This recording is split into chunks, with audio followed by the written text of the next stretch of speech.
Everyone, काय म्हटलं बघा, ground state energy of hydrogen atom is -13.6.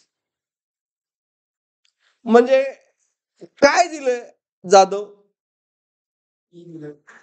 Total energy दिले. टोटल एनर्जी किती आहे? -13.6 EV ग्राउंड स्टेटची.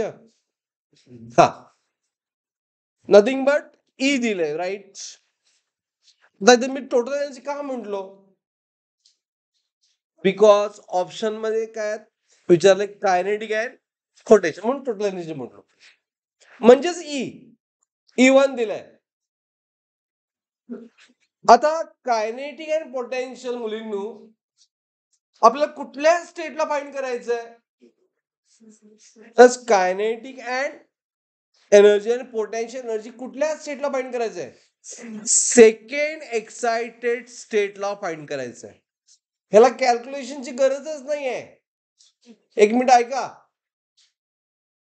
कॅल्क्युलेशनची गरज का नाहीये जरा ऐकायला पाहिजे मुलींनो. बोर्डकडे बघून ऐका. तर आपल्याला फाइंड करायचं आहे, कायनेटिक एनर्जी नेहमी पॉझिटिव्ह असते. अंडरस्टूड? मग कुठल्या ऑप्शन मध्ये कायनेटिक एनर्जी 1.51 पॉझिटिव्ह आहे? ए आणि सी मध्ये. आणि पोटेन्शियल एनर्जी निगेटिव्ह असते. मग पोटेन्शियल निगेटिव्ह कुठं आहे? ए मध्ये. Correct option is a without calculation. Is it clear? Kinetic energy positive and potential energy double असते या. Got it? Getting everyone? म्हणून ऑप्शन ए असं तुम्ही एक्झाम मध्ये थिंक करायला पाहिजे.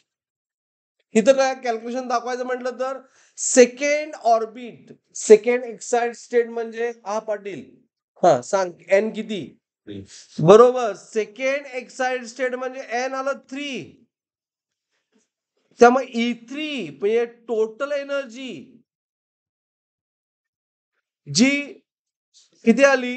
Total energy -13.6 divide by N square म्हणजे 9. किती आली? डेफिनेटली -1.51 येते, येणार. ओके. आणि कायनेटिक एनर्जी काय असते? मायनस ऑफ टोटल एनर्जी असते. प्रॅक्टिस व्हावं म्हणून फक्त लिहायचं.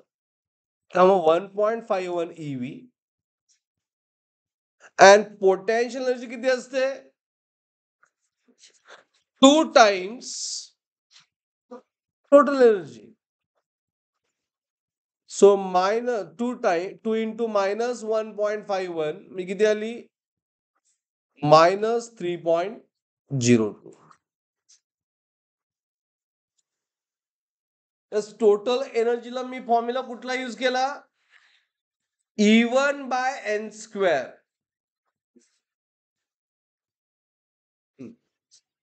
ह्यामध्ये काय डाऊट आहे? Is it clear? हा झाला असेल तर गो फॉर 55 नंबर. कुणी सॉल्व्ह केला काय?